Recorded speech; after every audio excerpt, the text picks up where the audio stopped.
Welcome back to Central Valley Today. So dogs are by nature opportunists and scavenger. And once a dog learns access to a particular resource, they can be relentless. So Emily Scott is a certified dog behavior consultant and a trainer, and she's here with some valuable tips and tools to help manage naughty household behaviors using positive methods. Okay, so welcome back to the show. Thank you, Emily. Who did you bring with us? I love this rock and roll star. Beautiful Harlow, the golden doodle. She is a beautiful white golden doodle. She's a lovely, lovely dog. I've known her since she was a young puppy, and she is beautiful and sweet and really naughty. Yes, so we were saying that she is a naughty girl. Okay, so what makes her naughty? Well, she's an opportunist, as all dogs are. The species of dogs by nature are opportunists. They're always scavenging for things. That's what they do in the wild, and that's kind of what they do in human homes too. So the big ones that we see, of course, that are really naughty are counter surfing.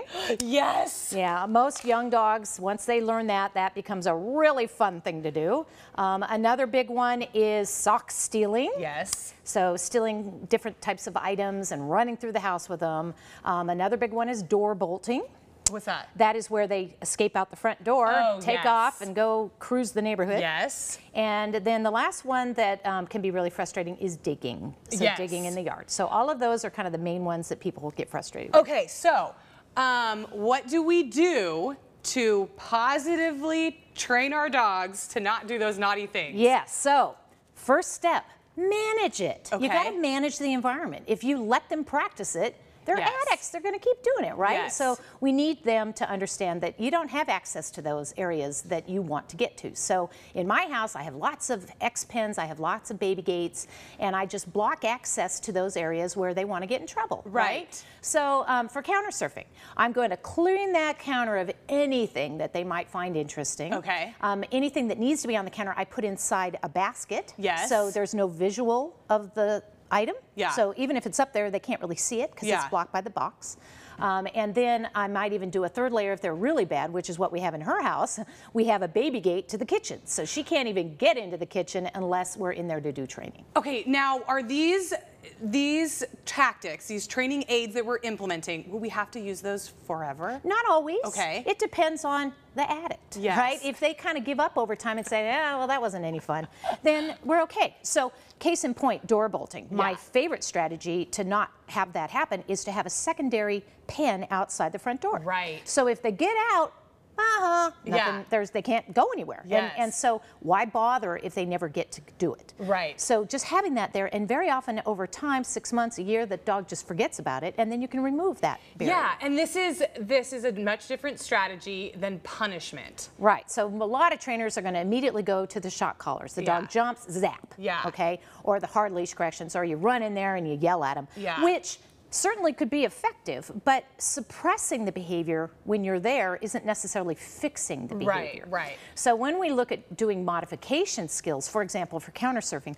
what I want to teach the dog is if you sit, you might get something. Oh, yes. So my puppy, I have a 9-month-old puppy, anything he wants on that counter, he just sits because he knows he might get something. And even if I don't give him the butter, I will give him a treat for sitting. And then I do a lot of games on the floor. Okay. So the food happens down there, not up on the counter. Right. Okay, now what about the digging? Digging is a normal species behavior. If you've got a terrier, you're gonna have a digger, right? And huskies tend to be diggers as well. Often it's because they're hot and they're digging down into the cool areas of the dirt, or they're bored, or they're hunting for squirrels, right, or something. So for management, if it's a single area, I'll just put a pen around it. Nope, don't get access to that. Right. I will do, one of my favorite things to do is actually give dogs like that their own dog pit. Okay. So I just do a baby wading pool, fill it with dirt, put treats and toys in it, and teach them you can dig all you want, and then but there's stuff in there that he wants. And so we just teach him that if you want to do this, because this is what you're supposed to do in your job, then have at it, but not my yard, right? Yes, Waylon tries to get to this rat that's underneath the deck, and so he will dig in that one spot. He knows he's wrong. I don't even have to do anything, and if there is a pile, he gets all squinty, and then he knows he's bad. So we say that all the time. The dog isn't going to do it in your presence. But when you're not there, he's going to go back to doing his own thing. That's why just suppressing it and punishing it isn't a long-term solution. Well, there has to be management. so that he just can't access it.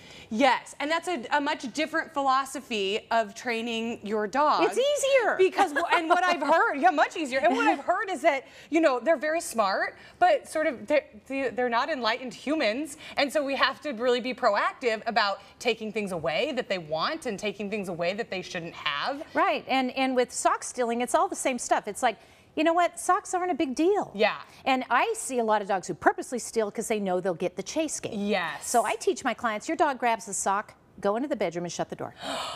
Yeah, that's a great way to... The dog doesn't get the game. Then he doesn't get the game. Almost every dog that does it, the minute you go and shut the door, the dog drops the sock. It. Right. Well, now where are you going? Come My on. sister's got to do that one with her little rescue dog. All right, we will put all the information if this is something that could help you and your naughty dog. Then you need to get in touch with Emily Scott. We'll put all of her contact information online. You guys, thank you so much for being here. Oh, it's always a pleasure. We appreciate it.